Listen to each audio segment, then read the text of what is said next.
Morning. आज आम्ही म्हणजे मी आणि माझा मुलगा आम्ही दोघं वॉकिंगसाठी आलेलो आहे ग्राउंडवरती आणि खूप चांगल्या गोष्टी गप्पा आम्ही दोघांनी मारल्या.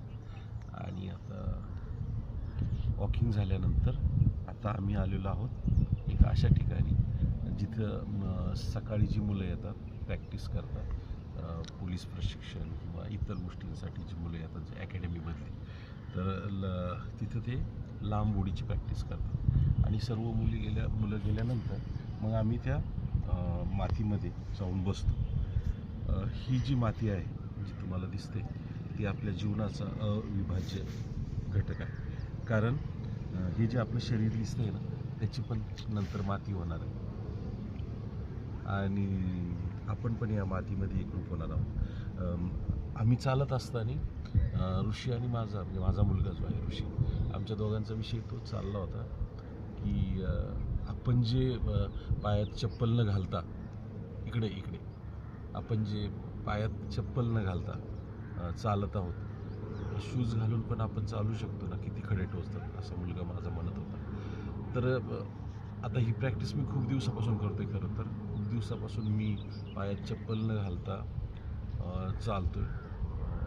माझा वेळ असतो सकाळी 9 ते 10 या दरम्यानचा वेळ असतो. ग्राउंडवर मी चालतो त्यावेळी, कारण 10 नंतर मुलं निघून जातात आणि मग मला थोडी मोकळा स्पेस भेटतो. तर ह्या मातीचं वैशिष्ट्य म्हणजे आपण खूप वाचलंय, ऐकलंय. मी तर शॉक झालो की या मातीचे इतके फायदे आहेत. तुम्ही गुगलवर जर सर्च केलं ना तर मातीशी जर आपण कनेक्ट झालो, म्हणजे असे जे पाय मी जे रोवलेले आहेत पहा मातीमध्ये, दिसतंय तुम्हाला सर्वांना दिसतंय बघा. मी मातीमध्ये पाय रोवलेत आणि त्यानंतर मी मातीशी असा कनेक्ट झालो आहे, म्हणजे मातीवर हात ठेवलेले आहेत. म्हणजे माझं संपूर्ण जे पंचमहाभूतांनी बनलेलं जे शरीर आहे, म्हणजे पृथ्वी, जल, वायू, अग्नी, आकाश यांनी जे बनलेलं माझं जे शरीर आहे ते समरूप झालेलं आहे या मातीशी. आणि ह्या मातीचे एवढे फायदे आहेत मित्रांनो की जर म्हणजे तुम्ही गुगलला पण सर्च करू शकता.